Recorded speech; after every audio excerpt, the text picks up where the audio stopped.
Get your ears wrapped around the Golden State Media Concepts Basketball Podcast. All the scoop you need to know, from college basketball to the NBA and even March Madness. News of your rising stars. Topics on and off the hardwood. This is the Golden State Media Concepts Basketball Podcast.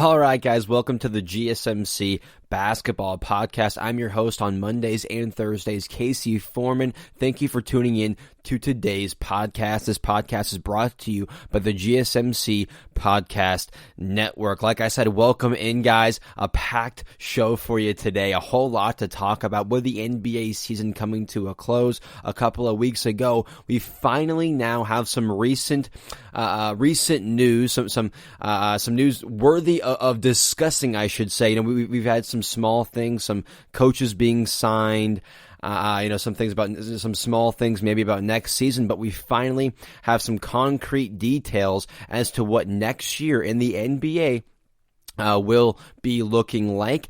So that's what I want to start out with today. I want to talk about the NBA's plan to start on Christmas Day, the details that they have released. I know they're still working with the NBAPA, the Players Association, with the plan, agreeing on the plan. But basically they had the details down. They're basically just waiting for it to be approved. So I want to break that down, their plan to start on Christmas, the details, and then also some matchups that I would like to see on the official start of the NBA. Some Christmas Day matchups I would love to see. Then I want to discuss the Milwaukee Bucks. Reportedly, they have come out and said, according to ESPN, they have come out and said they are not going to trade Giannis Antetokounmpo even if he turns down a contract extension. So Milwaukee, no matter what, will hold on to Giannis through the end of his contract. Pat Riley, the GM of the Miami Heat, also in the news recently with some comments regarding the outcome of the NBA Finals. Obviously, his Miami Heat lost to the Los Angeles Lakers. Yeah, he had some comments regarding the outcome of the Finals. And then at the very end of the podcast, at the very end of the show today, I want to discuss the LeBron James, what he has told, reportedly what he has told Anthony Davis about the Laker team going forward, about their relationship, about them, the Laker organization. So at the very end of the show, like I said, talk about LeBron James, what he has told Anthony Davis regarding their relationship, their tandem, I should say, on the Los Angeles Lakers. So a packed show, like I said, for you. We finally have, a whole lot of news, a whole lot of recent and viable news coming out, regarding the NBA next year. And again, I can't wait to break it down. Like I said, let's start out with the NBA's plan to start on Christmas Day. After multiple reports over recent weeks, it feels like multiple reports saying, quote, right from Adam Silver, quote, end quote. Either way, we've heard over recent weeks that the next year's NBA season wouldn't start until January at the earliest. We were hearing, maybe January. It seems like that might even be the earliest. Best case scenario might be, the NBA returning in January in 2021. However, now we have some different news, some other news coming in, and quite frankly, I love to hear it. I am all for this recent news coming out. According to Woj, Adrian Wojnarowski, Brian Windhorst of ESPN, the Board of Governors, the NBA Board of Governors met on Friday and discussed the return of the NBA, yes, on Christmas Day, not waiting until January.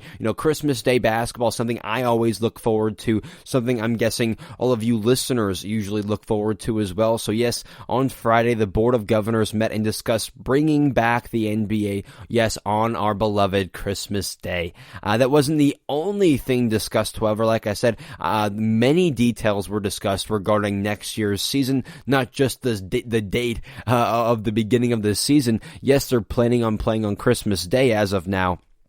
But again, that was far from the only thing being discussed. I think the biggest thing proposed in this plan, in these details, is, the shortening of the season from 82 games to 70 or 72, more than likely a 72-game series. So the proposed plan is bringing back basketball on Christmas Day, like I said, a 70 to 72 game series or season instead of the usual 82 games that the NBA usually plays. This past year, they actually played around 70, 72 with the whole bubble 8-game, seeding games in the play-in tournament. They played I believe they only played 10 less games than usual, around 70, 72.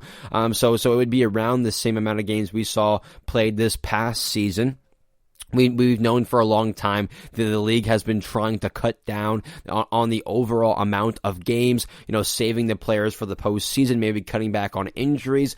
No matter what the reasoning is, the league has been looking for a way to cut back on the amount of games. It looks like this might be their chance now with the whole pandemic, that's going on, the shortening or the extending, of last year's season running into usually the beginning of what would be the NBA season, what would be this year's NBA season. Obviously, last year's easily ran into it, took up a lot of time where, again, we should have had already started the 2021 season. So now, again, they have their opportunity to cut the amount of games to 70 to 72. They're also planning on keeping, if you remember, the play-in tournament, the play-in game, that was played by the Trailblazers and the Memphis Grizzlies.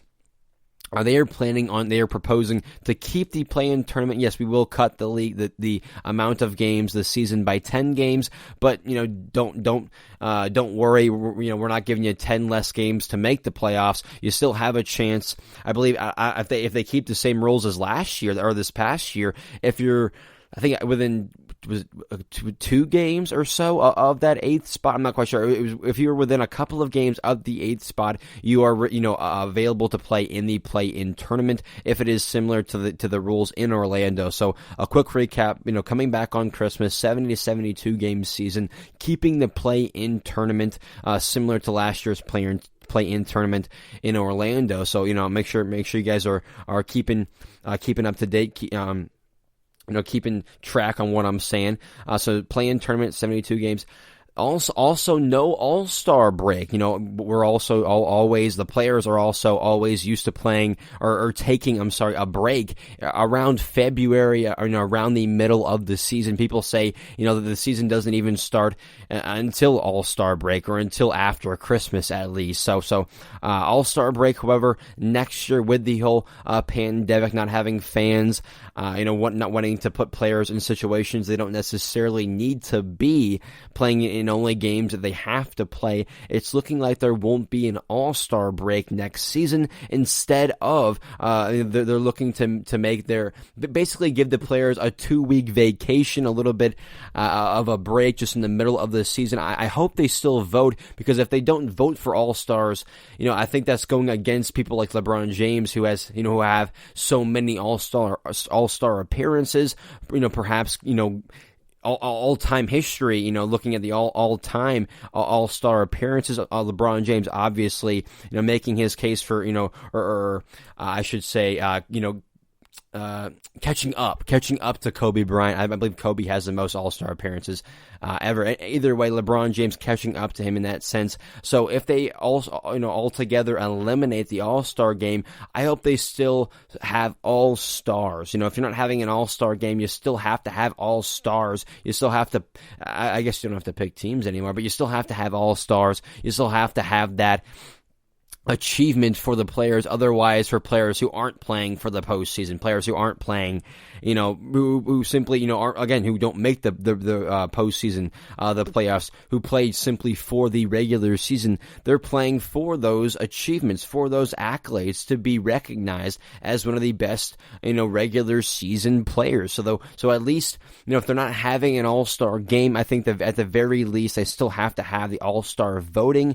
All-Stars, because it quite frankly is not fair to these players if they're eliminating the All-Star break. You can't take away the All-Star in general. These players play for that accolade in some cases. Wouldn't be fair to them to take away, the title of being an NBA All-Star. So instead of an All-Star break, a 2-week break in the middle of the season, hopefully they still give out All-Star awards because, like I said, the players count on that. They also get bonuses if they get that. So a whole lot of things going into that. Just won't have an All-Star game. And then here I think is the most intriguing part of the plan. One of the most intriguing parts. I love, the play-in tournament. I like the whole shortening of the regular season to 72 games. I love coming back on Christmas Day. I think that's honestly, that should be what the NBA does going forward. Why compete with the NFL when you don't need to? Come back on Christmas Day when everyone watches anyway. People say it doesn't start, the NBA season doesn't start until Christmas anyway. Why don't you just start there and again, don't compete with leagues you don't necessarily have to. People don't watch basketball until after Christmas. In some cases, again, until after Christmas, until the All-Star break. In some cases, so you might as well wait and start and maybe boost your ratings a little bit after a little bit of a disappointing postseason in the Orlando bubble. But either way, like I said, there's one more attribute, there's one more factor in this plan that I honestly really like. They're taking a page from the MLB's book. Okay, they're planning on having baseball-like series, throughout the season. So instead of just going to Boston for one night and then the next night you're all the way in Phoenix, perhaps, or you're all the way back home. Let's say if you're Golden State, you go play Boston one night, and instead of coming home the next night for a home game or something like that, instead while you're in Boston, if you have a 2-game regular season series, while you're in Boston, you go ahead and play both games in Boston. Play one night, take a night off, play the next night. So play your whole regular season or series while you're in the town instead of unneeded travel to the city, out of the city, and then later on in the year back to that city. So who knows what outbreaks are going to be looking like for the coronavirus. So again, why put these players at risk when you don't need to necessarily? So another proposed part of this plan, baseball-like series throughout the regular season. So again, for an example for you guys, let's say a team goes to Boston to play the Boston Celtics. So they go to Boston, and instead of playing one game, they would play all 2 games of the regular season series. And then, since they're in Boston, since they're in that realm, maybe they would then travel to New York and play the New York Knicks, and then maybe play the Brooklyn Nets and do your series there, or something like you don't always want to have away series, but just for an example for you guys, since you're in Boston, stay there, play your entire regular season series while you're there, and then in the relative area, perhaps play the teams in that relative area so you don't have to travel back there later in the season. So baseball-like series throughout the regular season, I am all for that. While you're there, take care of your business. We'll see, they take game 1 of this series, they play again tomorrow. We'll see what happens at game 2. I like that. You're playing back to back. You just saw that team. It makes for better games in game 2, maybe game 3, even if they have a longer series. I bet as the series goes on, the games get better and better. So I am all for the baseball-like series throughout the regular season.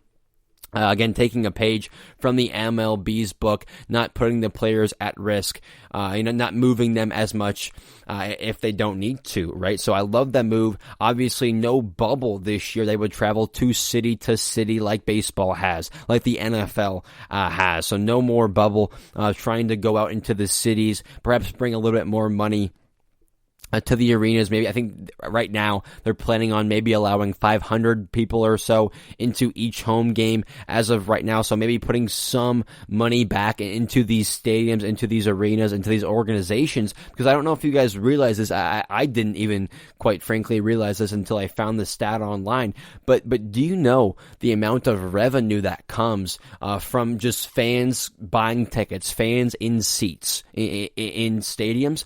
That accounts for 40% of the league's revenue. 40% comes from fans, butts being in seats. Okay, you're not going to get that much money from virtual fans, and especially not from 500 people. But it'll help. Also, being in your home environment, in your court. Maybe less of the narrative as that we saw in the Orlando bubble, as where some people saying it doesn't count, whatever that crap is. I don't really entertain that side of the argument, because I don't think there's much of an argument on that side. Either way, they're no bubble environment. They're going to be playing in their respective cities. So yes, they will have to deal with positive tests, with possible delays of games, similar to the MLB and the NFL. So I think they really will be somewhat, looking at their plan, looking at these leagues' plans, and somewhat trying to better them, maybe even trying to perfect them in a way, right? That's why we see them having so many changes in their season, shortening the season, having the play-in tournament, the baseball-like series throughout the regular season. So the NBA is adapting. They are changing with the way the world is right, the country is right now. Also, a team like the Toronto Raptors, who are obviously out of the country, traveling from country to country, not something that is being allowed right now. In all cases, especially with the United States. So.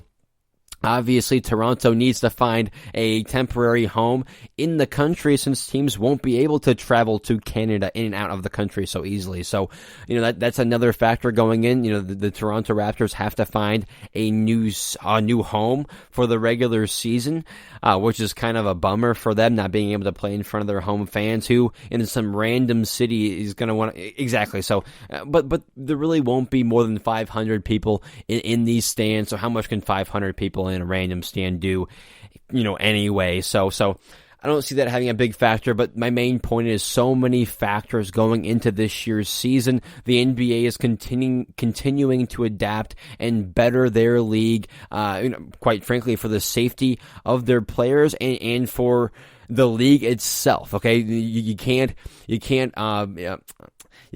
stick to your old ways if the world is changing, if that will put you out of business. What have we seen now in the coronavirus time, right? Businesses who haven't, ordinarily have, or restaurants. Restaurants are the perfect example. People don't usually have takeout or to go. Stay in restaurants now have online ordering, to go ordering, or to go takeout, delivery. Uber Eats, Postmates, all that stuff. All of them, this was necessarily, these things weren't being used as much as they are now. These restaurants weren't using these delivery devices like they were now. We're seeing them adapt, and quite frankly, we're seeing the NBA do the exact same thing, adapt, or quite frankly, you probably won't be able to survive in today's economy and in today's society, where we are. So you have to adapt. You can't be brittle, fragile, or it can't be stubborn, I should say. And the NBA has not been that whatsoever. They continue to adapt. That's why I have nothing but faith in this year's season and next year's season to follow through, to start on Christmas Day. Hopefully not to have any or a very small amount of delays. So I have nothing but faith in the league. We saw it with the NBA bubble. Not one positive test when they were in the bubble. A plus from them as far as what they were able to do in Orlando. So I have nothing but faith. For them going forward, I should say. But going back to what next year could look like, going back to especially the revenue, with fans being in stands, fans being in seats, in stadiums accounting for 40% of the revenue for the NBA, we will more than likely see a drastic change in the salary cap in coming years. So a change in salary cap, the change in overall how we see series being played in the regular season, and a change in making the playoffs with the play-in tournament, a change in the start date of the season, a change of the salary cap. Tons of changes going forward. No fans in the stands, so tons of changes going forward. Obviously, it will be a much different season than what we have seen in prior years, much different than even the Orlando bubble that we saw a couple of weeks ago. So, however, I want to let you guys know my initial reaction looking at all of these things, the shortened season, play-in tournament, start date on Christmas. All things considered, my initial reaction is good. I think this is a good thing for the league, for basketball. They're finally shortening the season. They've been waiting for a reason, waiting for, a way to do that, and they finally have a reason, a way to do that now. Lessening the toll of the players, and also lessening the travel of the players, having the baseball-like series, ultimately helping them down the road in the postseason, hopefully hoping for healthier players, better basketball. So with the shortening of the season, the baseball-like series, keeping the play-in tournament as well, I think they are bettering the league for sure. And quite frankly, I cannot wait to see the start of basketball, the restart of the NBA season, of next year's season on Christmas. Again, the thing. I don't think. Again, I've said the thing I'm most excited for is probably the baseball-like series. But as far as in recent news and in recent things I'm looking forward to, it's got to be Christmas now. As far, like I said earlier in the show, Christmas Day. What I think of as Christmas Day, family, religion. That's another thing, and then basketball. Okay, basketball. So family, religion, and basketball, quite frankly, are the three things I think of when I think of Christmas. And I was only going to be able to have two of those things this year. And quite frankly, I'm so happy I'm going to get the third. The league has not officially approved the plan, however, so don't get your hopes way too high. But as of right now, I don't see a reason that the players would disagree to the proposed plan. It has been proposed to the NBPA, the National Basketball Players Association. So we'll see. We'll see how fast they can come to agreement and what things they pick at and change. But as of right now, it's looking like Christmas Day basketball will be back for a 72-game season, baseball-like series throughout the regular season, a play-in tournament, possibly a salary cap change. But since we will most likely see basketball on Christmas, I now want to quickly discuss some of the matchups we might see on Christmas Day, some of the best possible matchups we can see, on the big day, the return of basketball. The first that comes to my mind has got to be the Lakers up against the Golden State Warriors. Okay, the champs, you got LeBron James, Anthony Davis, whatever they do with their roster, we're guessing changes are to come at least a little bit for that roster. So we got the champs up against the team to look out for. Okay, Golden State is the team to watch out for next year in basketball. The Warriors are finally healthy. It would be very interesting to see how they match up right out of the gate. Can Golden State, can they, can Golden State make LA put their money where their mouth is? Can they put up a fight in the Western Conference? I think those are the two best teams as of just looking right now in the Western Conference. If the Warriors are at 100% health, the Lakers obviously just won the championship. So those two teams are two of the best teams in basketball going forward. I think that's pretty easy to say. So right now, to see them match up at the very beginning of this season, right out of the gate, I think would be very interesting. I'm putting my money on the Golden State Warriors. I said it on a podcast a couple of weeks ago. I think the Warriors have one of the best chances to win the title next year. But again, as far as Christmas Day, what I want to see on Christmas Day, a Golden State and a Laker matchup would be very interesting right out of the gate. Another matchup I would like to see is a Brooklyn versus Boston, the Brooklyn Nets versus the Boston Celtics, two of the top teams in the Eastern Conference. You also got Kyrie on the Nets facing his former team in the Boston Celtics, a challenge as well for Kevin Durant, for Kyrie Irving, this team, that obviously their first year playing all together as a group, so a challenge right out of the gate for the Nets playing an established team in Boston.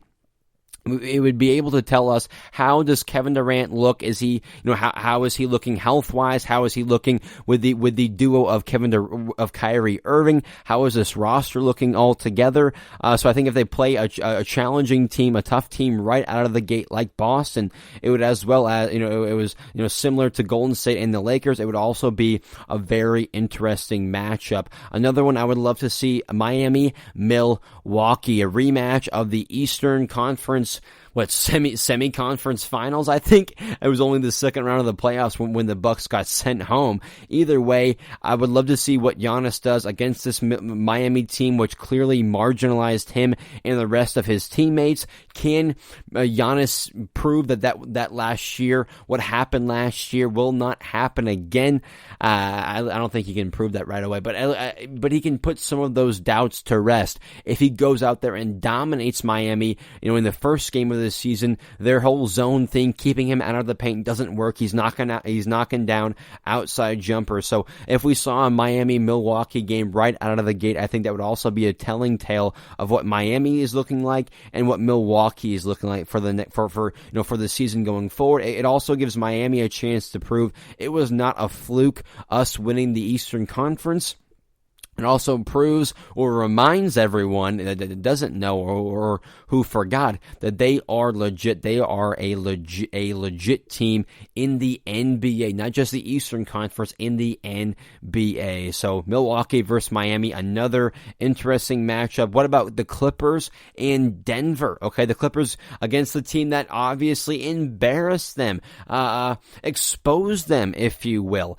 So I would love to see a Clipper versus Denver matchup right out of the gate. The Clippers get a chance to beat the team that embarrassed them and, quite frankly, showed them up and maybe, like I said, exposed them for the team they quite frankly were.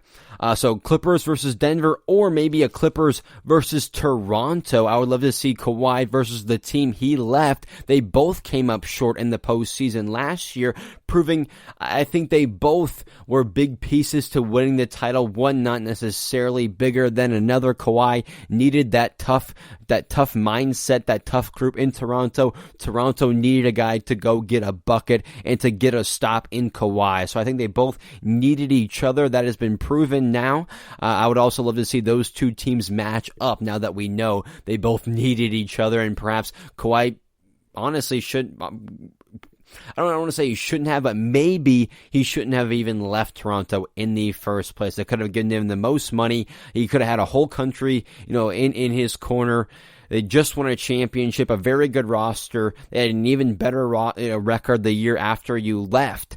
So I don't want to get into that. That's a whole nother topic of its own. Some other matchups I would also like to see if we don't get to see the ones I just got done talking about. Brooklyn versus Golden State, Kevin Durant versus the team he left. Also two teams that haven't really been healthy at full strength. How do they match up? So Brooklyn versus Golden State would be very interesting. Also Brooklyn versus the Lakers, Kevin Durant versus LeBron James. We haven't seen that those two players face off in over a year now. So getting that right out of the gate. Also, Kyrie Irving, a former teammate of LeBron James. We haven't seen the Kyrie, KD versus AD and LeBron quite yet. What does that matchup look like? Who has the favorable matchup overall? So LA versus Brooklyn. I would also like to see a Clippers versus Warriors matchup, a Clippers versus Bucks, a Lakers versus Miami, a rematch of the NBA Finals.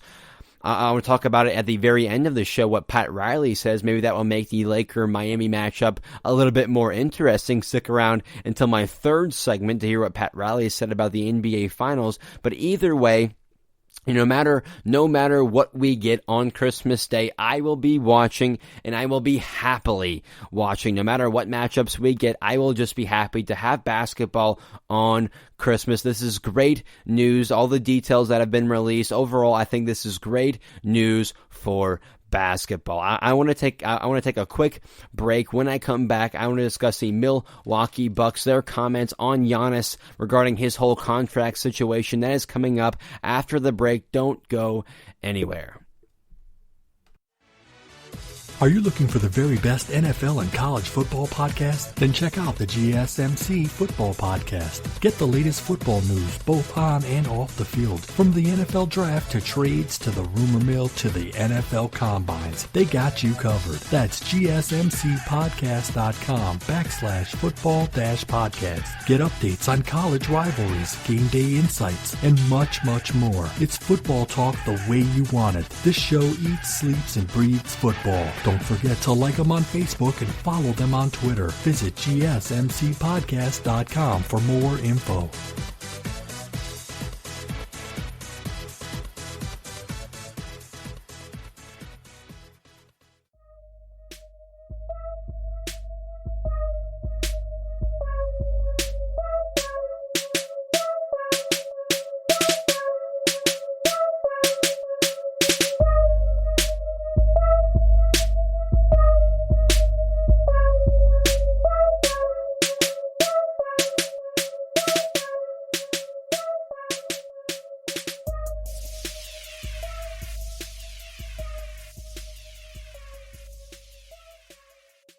All right, guys, welcome back. Like I said before the break, let's discuss the Milwaukee Bucks, who reportedly will not trade Giannis Antetokounmpo even if he turns down a contract extension. Like I said at the beginning of the show, even though the basketball season, the regular or the entire season, I should say, has come to a close a couple of weeks ago, right? It's been, I don't even know. It's been 2 weeks, 3 weeks now since the end of the postseason with LA, getting the title. I'm not sure. Has it been?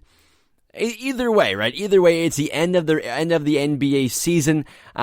Despite that, we continue to have more and more news being released about next season, about some teams regarding their roster going forward. So I am nothing but appreciative for all of the basketball news coming out recently. Again, despite us not having a season going on right now, basketball media has not taken a step back.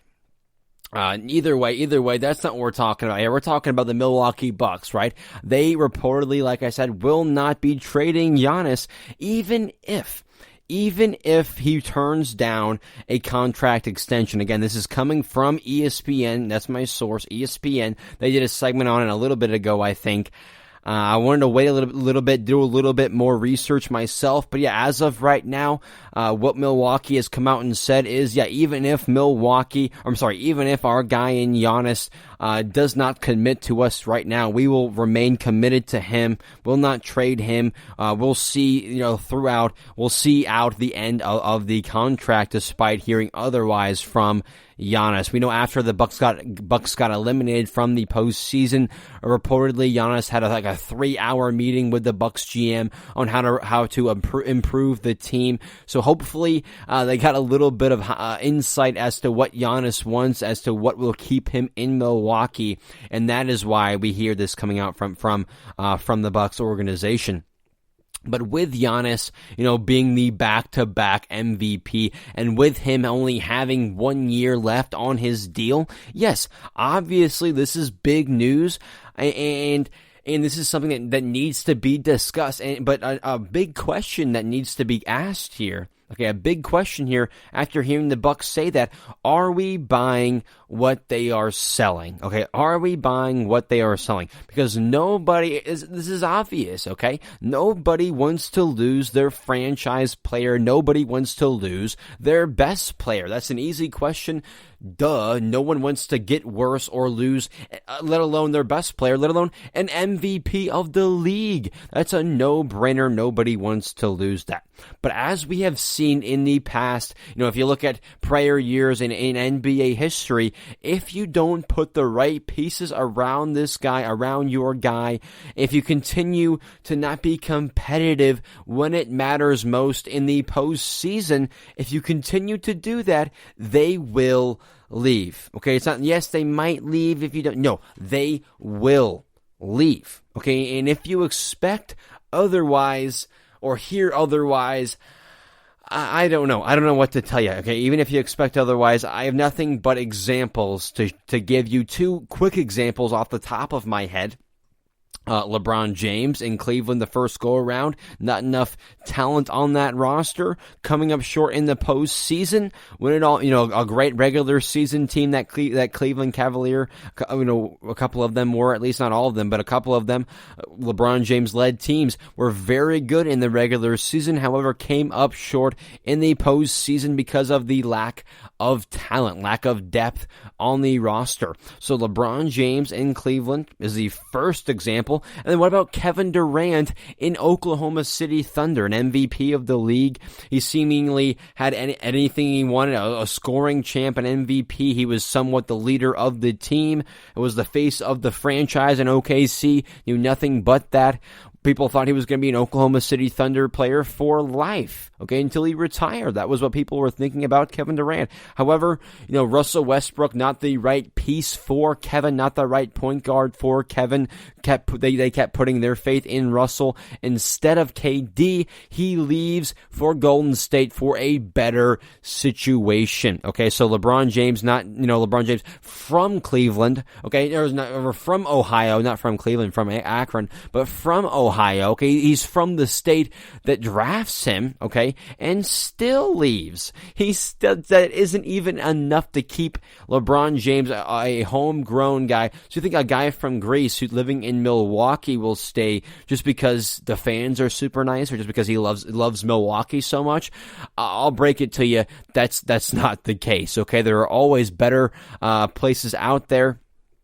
I don't want to say always, but in this case, there is definitely a better situation out there for Giannis than the Milwaukee Bucks, than the roster he is currently on. The first one to come to mind, the Miami Heat, who have cap space and a whole lot of a better roster. Okay, so either way, there are better places out there for Giannis. He knows that. Okay, it's obvious he knows that. His eyes are open. He's been watching. He got sent home in the second round. You don't think he was watching? He knows there are better teams out there than his Milwaukee Bucks. He knows that, and if Milwaukee does not do the proper, do not make the proper moves, again, he will leave. First example, LeBron. Second, KD. Do you need another one? Do you need another example? Both of those guys, two former MVPs, did not expect them to leave their franchises. What about Anthony Davis? Okay, what about Anthony Davis, who turned down the extension in New Orleans, who told New Orleans, I want to play in Los Angeles. I am not happy here with this roster, with this organization, with this city. I want to leave. Trade me to Los Angeles. That's the only place I want to go. Okay? And LA knew that. That's where he's coming. We have the best package for you as well. So they knew that. AD tells the Pelicans organization that, and you know what they do. Well, first off, they blow a trade, and then they fire the GM that blew the trade, and then they hire a new and capable GM, and you know what they do? They trade the guy who tells them, hey, I'm going to leave. I'm going to leave if you don't trade me, and you're going to have nothing in return. So you know what they do? They trade Anthony Davis, and they get Lonzo Ball, Brandon Ingram, Josh Hart, and a handful of draft picks. I'm not saying Giannis is going to do the exact same thing as Anthony Davis. I don't know if he's the exact same person. I don't know if he is, that big a personality to say, hey, I'm leaving next year and I want to go here, so trade me here. Okay, I know we didn't expect Anthony Davis to do that. We didn't expect Kyrie Irving to do that. We didn't expect Chris Paul. Okay, so all these things, okay, we did not expect these people to leave, yet they leave. Okay, so don't expect otherwise unless it's happened. If you look at recent years, if you look at NBA history, it will do nothing but tell you if you don't do what you need to keep them to stay, they're not just gonna stay for the money, for the heck of it. They're going to go and find the better situation out there, because more likely than not, there is a better one out there, and there especially is in this situation, in this case, for Giannis and the Milwaukee Bucks. And again, I'm not saying Giannis is doing what Anthony Davis is doing, but I think he's somewhat starting what Anthony Davis is. Okay, obviously, Giannis is an MVP of the league, not something AD is. Giannis is also a bigger part of Milwaukee than AD was in the Pelican organization. Yes, AD was known as their franchise player, but Giannis, a generational talent. I think that's easy to say. AD could be as well. I'm not knocking AD here, but a two-time MVP, Defensive Player of the Year. I think Giannis' stock is higher in Milwaukee than AD's ever was in New Orleans. Okay, so again, I'm not saying he's doing the same thing Anthony Davis did. Anthony Davis straight up said, hey, I want to go to Los Angeles. Trade me there. What Giannis is simply doing as of now is not signing an extension, basically hinting that, hey, I don't want to be here long term. I'm going to leave as soon as I can. Okay, again, he hasn't necessarily said that, but if you're looking at signs, he is showing signs of not staying. Again, Milwaukee needs to look at NBA history and decide which team, which organization they want to follow. Do they want to be like the Cleveland Cavaliers, who got left high and dry when LeBron James left and had years and years and years of being in the lottery until they got lucky and he decided to come back? Okay, it wasn't until he came back that they were relevant again. He leaves and they're back in the lottery. So do they want to be like a team like the Cleveland Cavaliers, okay, who got left high and dry by LeBron James, or do they want to be a team like the New Orleans Pelicans, who traded their franchise player and got assets back to build for the future? They trade their franchise guy, get Lonzo Ball, Brandon Ingram, Josh Hart. They end up winning the lottery with Zion Williamson, and are a couple of games from making the NBA playoffs a year after losing your franchise player. So which organization do you want to follow? The Pelicans or the Cleveland Cavaliers? I will let you guys make that decision. I will let Milwaukee make that decision. And personally, I don't think Giannis should stay in Milwaukee. I don't think he should stay with the Bucks or necessarily sign an extension with the Bucks. Their salary cap is tied up in guys like Chris Middleton, Brook Lopez, Eric Bledsoe, which are good players, but you need one more guy. If you had all three of those guys plus a guy like Chris Paul, yeah, that's enough to win a championship. With just those guys alone, he needs one more faithful. He needs one more guy, consistent all-star star in this league he can rely on. Anthony Davis has LeBron, Kawhi. He had Paul George. We see how far he got with Paul George. So you need that second player. Giannis does not have enough in Milwaukee. That cannot be disputed. He needs more help. The salary cap is tied up in Chris Middleton, Brook Lopez, Eric Bledsoe, other players as well.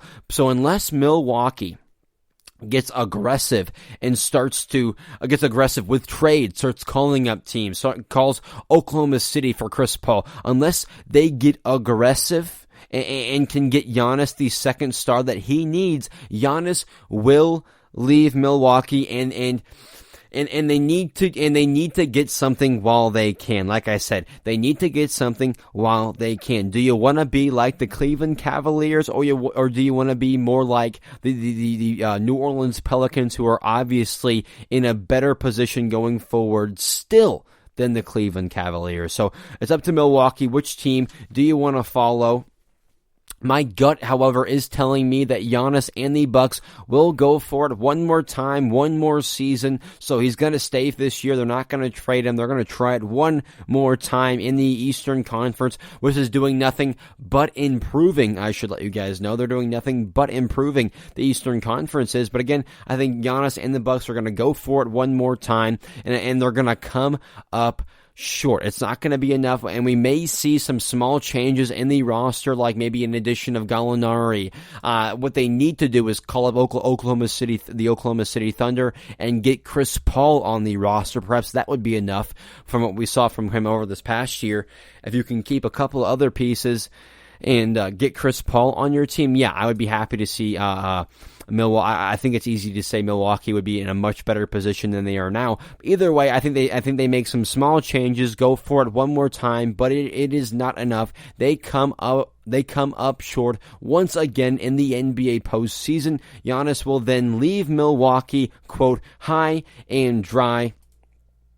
So Milwaukee, that is what I think will happen, okay? That is what I think is going to happen. He goes for it, they come out short, and he leaves you high and dry. So if you want to be in a better position long term, if you want to put your team in the best place possible going forward, you need to do two things. Either get a promise from Giannis, get an extension from Giannis. If you don't get either one of those two things, I'm sorry, but you need to bite the bullet and make the move. Do you want to be like the Cleveland Cavaliers or the New Orleans Pelicans? I'll leave you guys with that. Take a quick break. When I come back, talk about Pat Riley, his comments on the NBA Finals. Don't go anywhere. That is coming up next. Check out the show that's built on the MMA. From the UFC to extreme cage fighting, they got the fights covered. Check out the GSMC MMA podcast. Get the latest news on past or upcoming fights. Join us as we talk to and about some of the biggest names in the MMA, past, present, and future. When it's the fight game, there's just one show to check out. GSMCpodcast.com/MMA-podcast. Don't forget to like them on Facebook and follow them on Twitter. Visit GSMCpodcast.com for more info.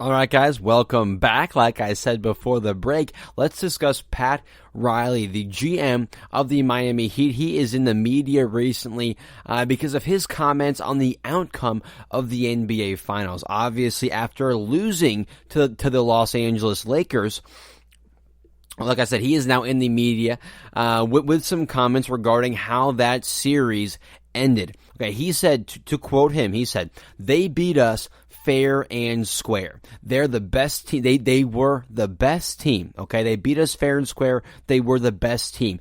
But there's always going to be that asterisk. If Bam and Goran are 100% healthy, I think it goes to that 7th game." So Pat Riley basically saying, yes, they won, they beat us, they're the best team, right? They're the best team, they beat us, giving them their props, but then comes back and kind of neglects and kind of eliminates what he said prior, and then says, but there's always going to be that asterisk. Okay, there's going to be that asterisk. If our two players are healthy, it's a different outcome. Yes, of course it is. Okay, of course it is, Pat. A very bold statement by Pat Riley, the GM of the Miami Heat. I'm not sure if it was a confidence statement, like if it's just a confidence booster for his team, or if he's just a little bit salty still after the loss to the Lakers in the NBA Finals. Either way, there is some truth to the statement by Pat Riley. There is some truth here. If Bam and Goran were both healthy the entire series, yes, it is definitely a lot harder for the Lakers to win the championship. But does it go 7 games? Do they win a whole nother game? Because Bam only missed, maybe 2 games, maybe 1? Goran missed the majority of the entire series besides that last game, which he was just a shell of himself. But does it go 7 games? Can those two players win a game on their own? Maybe, but I don't think it goes 7 games if those two players are healthy. I think LA wins in 6 games either way. Okay, either way, I think LA wins in 6 games. Yes, Goran and Bam, both very good players. Bam, an all-star for the first time. They had a huge role in Miami making it to the NBA Finals in such dominant fashion. Okay, don't take anything away from those two players. But you guys watched the finals yourself. You watched Game 6 yourself. That was a blowout. Goran, yes, I know was a shell of himself, but he was playing. Bam was playing. It was not a healthy roster, but it was a full lineup in Game 6. And again, you can only play who you are. You can only play with the cards you are dealt, right? You can only dance with who shows up to the dance, okay? You can't bring someone or dance with someone who's not there. You can only play who is put in front of you. So yes, obviously it's going to be a harder series for LA if both Goran and Bam are healthy, but does it go 7 games? Do they win a whole nother game? Especially after watching Game 6 and the Lakers winning in such dominant fashion. I disagree with that it would have gone 7 games. I also disagree with him saying that there's always going to be that asterisk on that series. I say this and I will say it again and again. Injuries have always affected, and they will always affect the outcome in all sports. Okay, injuries have always and will always affect the outcome in all sports. The 2019 finals, 2015 finals, heck, the 89 finals if you want to go that far back. So those are a few quick examples for you. So I'm not quite sure overall, not 100% sure at least, what the point of Pat coming out and saying this is. Again, maybe it's just the confidence in his team. Maybe it's just, again, I'm not quite sure what the point is in saying this. Yes, obviously it's going to be a tougher series for LA if 2 of your starters are 100% healthy. But honestly, I think this is just him coming out after the fact, maybe a little bit salty, hoping, wishing they would have won. Obviously they did not win. They see LA getting hyped up, getting talked about, not anybody really talking about Miami making it to the finals, beating the Bucks, beating the Celtics, making it to the finals in such dominant fashion. So maybe he is wanting some more credit, some more props, to the Miami Heat. So maybe that is the reason for this statement. Again, maybe he's a little bit salty, or maybe, quite frankly, he just doesn't care, and he's like, yeah, we would have won, or we would have had a much better chance. Again, he's kind of telling the truth here. Obviously, they would have been better with those 2 players. They would have had a whole lot better of a chance to make it to 7 games, and it would have been tougher on Los Angeles if they had both the players. Yes, no one is saying that's not true. However, does it go 7 games? I don't think it does. Is there an asterisk on this season? On this series, I don't think there is. There are always injuries, coming into play, affecting the outcome of series, of champions, in all sports. So again, I don't think there's a big asterisk on this year's season. I don't think it goes 7 games either way. Again, not quite sure overall what the point of Pat Riley saying this is, but you guys have heard this saying before, right? In the media, there is no such thing as bad publicity, though, right? There's no such thing as bad publicity. Maybe Pat is just kind of thinking of that. No matter what I say, it's getting my name out there. It's getting my team's name out there. People are talking about me. They're talking about my team. So either way, he's getting what he wanted. We're talking about him. We're talking about his team. We're talking about the series they were just in. So maybe that was the whole point of it. Either way, I'm going to talk about it. I did talk about it actually in my first segment, the whole matchups on Christmas Day. So perhaps this propels a whole Laker-Miami matchup on Christmas Day. Maybe if Goran and Bam are at 100% on Christmas Day, the matchup, they come out and beat LA. Hey, maybe then I will say, yes, it would have gone 7 games. Pat Riley, you were right, Pat Riley. It would have won 7 games. So maybe we need an LA-Miami first game of the season to put that debate to rest. Okay, so maybe that is what we will see on Christmas Day. Again, I think Los Angeles would have won in 6 games either way, but I do like the confidence Pat Riley has in his team in the Miami Heat. I want to go ahead and take a quick break, my final break of the day. Coming back, I want to discuss some things LeBron James said about his teammate Anthony Davis and the Lakers going forward. Okay, don't go anywhere. That stuff is coming up right after the break. Check out the show built around the women of MMA. From the UFC to the extreme cage fighting, we got the fights covered. Listen. It's the Golden State Media Concepts Women's MMA Podcast. The latest news of upcoming fights, discussions of previous matches. Join us as we talk to and about the biggest names in women's mixed martial arts, past, present, and future. When it's the women's fight game, you know where to listen to. The Golden State Media Concepts Women's MMA Podcast.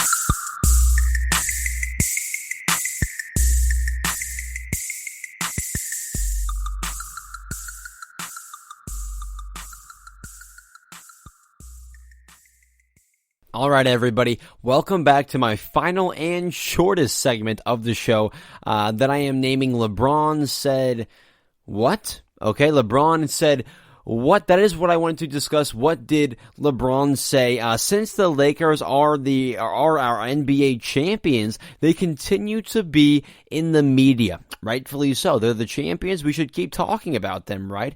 But again, LeBron said what? Okay, this time LeBron is in the media for talking about his teammate in Anthony Davis regarding the Los Angeles Lakers going forward. This is exactly what LeBron has said to Anthony Davis, coming right from the horse's mouth, coming right from Anthony Davis. Okay, so to quote LeBron, he said to AD, quote, "This is your team. This is your time." Okay, so this is your team. This is your time. If I retire today, I am fine. Okay, that's the quote from LeBron. And wow, a big statement from LeBron James. A whole lot of things going on in that statement alone. Again, this is your team. This is your time. If I retire today, I am fine. Similar to Pat Riley, I love the confidence LeBron James has in Anthony Davis, and I love the big statement from LeBron James. But again, similar to Pat Riley, how much truth is there in this statement? How much truth is there regarding what LeBron said?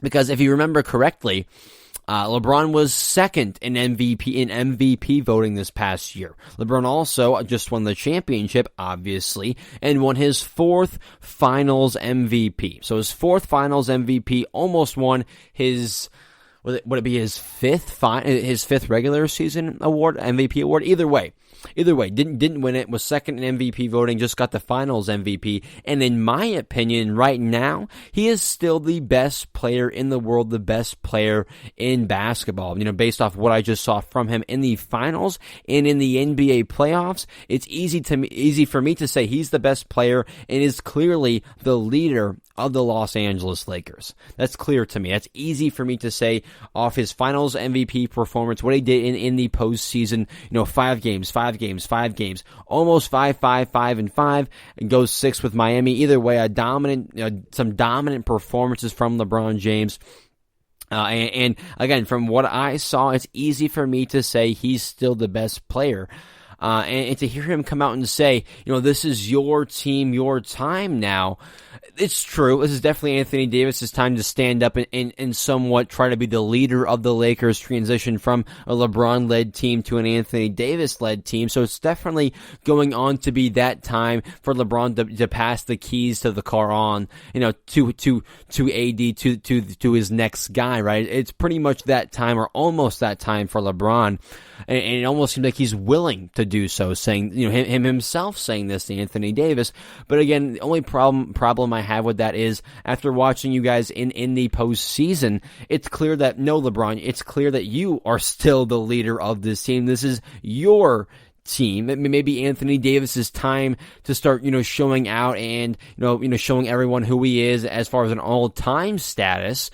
But no, LeBron, this is still your team. And then the other thing that he said, if I retire today, I'm fine. If I retire today, I'm fine. How much truth is there in that statement? Because it's obvious he's chasing the GOAT in Michael Jordan. He's made it apparent and clear that he is chasing Michael Jordan for the GOAT status. And he knows in order to do that, he needs Kareem Abdul-Jabbar, his all-time points record. So he needs Kareem's record. He also possibly needs to win another title or two. So for LeBron James to say, I can retire today, I'm fine, there is a level of truth to that because, he's a four-time champion, four-time finals MVP, four-time MVP, all-time leader in points in the playoffs, most wins in the playoffs, all the things I could possibly say, right? He has all those things going for him, plus many more. So if he was to retire today, yes, he's easily in the top three, if not number one, the best player of all time. But it's easy for me to say also, there's much more for you to do. If you want to be that guy, that player, there is more for you to do. You can't just retire today and be fine. There's more for you to accomplish. So I'm not quite sure how much truth there is to this statement because I think LeBron James is still the leader of the Los Angeles Lakers and there is still things he needs to accomplish in his career, like passing Kareem's record, maybe winning another title or two, getting that sixth championship like Michael has. So I do think there are things LeBron still has to do in his career, and I still think LeBron is undoubtedly the leader of the Los Angeles Lakers. But one thing I do agree with, yes, it is getting to be the time that LeBron James will be taking a step back. He'll need a guy to lead the team. He won't necessarily always be able to be the best player every single night. So he needs a guy like Anthony Davis to be that player every single night to lead the team when he can't always necessarily do that going into his 18th year. I don't want to say that he can't do that or that he won't be able to do that, but all I'm saying is it's getting closer and closer to that time. So for him to be preparing Anthony Davis makes sense. I just don't think right now is that time. In your 18th year, LeBron, I think you're still the best player in the league, and you're still the leader of the Los Angeles Lakers, and you still have stuff to do in your career. Not knocking you in any way, LeBron, but how much truth is there to this statement?